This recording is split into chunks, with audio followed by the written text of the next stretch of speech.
Les modèles de la dynamique des maladies infectieuses ont une longue histoire et continuent de s'affiner grâce à l'amélioration des outils de calcul et au meilleur accès aux données épidémiologiques sur les maladies. Ce sont des outils qui aident à la compréhension des mécanismes qui génèrent la dynamique observée de la maladie et qui permettent de prédire son évolution potentielle en fonction de différentes stratégies de lutte, contribuant ainsi à guider les interventions de santé publique.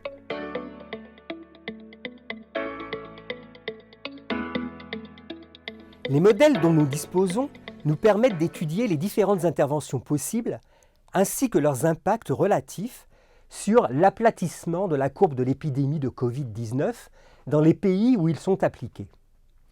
A contrario, ils peuvent nous alerter sur le risque d'évolution défavorable de l'épidémie si les interventions sont supprimées trop tôt ou maintenues trop longtemps, avec le risque d'une deuxième vague d'infection.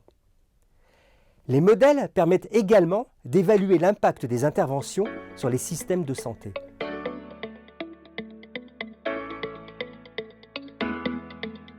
En général, les modèles reposent sur des hypothèses qui évoluent en fonction de la disponibilité de nouvelles données. Étant donné que la Covid-19 est une maladie due à un nouveau virus, il demeure de nombreuses inconnues, ce qui rend la simulation de son évolution particulièrement difficile.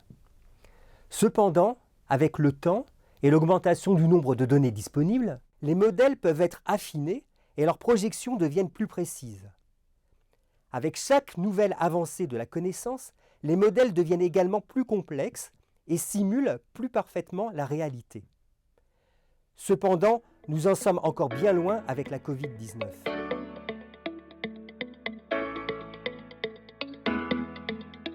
Ils essaient, mais leurs prédictions sont basées sur des hypothèses qui, nous l'avons vu, peuvent évoluer avec le temps. En fonction des connaissances, des hypothèses différentes peuvent également être évoquées à un même moment et sont à l'origine de scénarios différents, tout aussi plausibles les uns que les autres, qui doivent être comparés. Mais les modèles ne sont pas des boules de cristal capables de prédire les nombres exacts de cas de maladie ou de décès.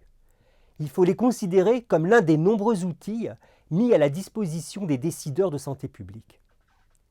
Comme tous les autres outils, leur performance est fortement dépendante de la qualité de la collecte et de l'analyse des données épidémiologiques. On peut comparer les résultats des modèles mathématiques des maladies infectieuses aux prévisions météorologiques qui simulent une projection basée sur l'expérience passée et les déterminants présents.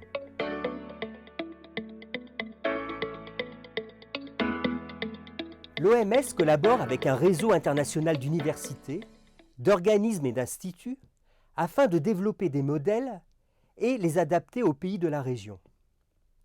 Par exemple, nous avons actuellement une collaboration avec le COVID-19 International Modeling Consortium, également connu sous le nom de COMO, qui est animé par l'Université d'Oxford au Royaume-Uni.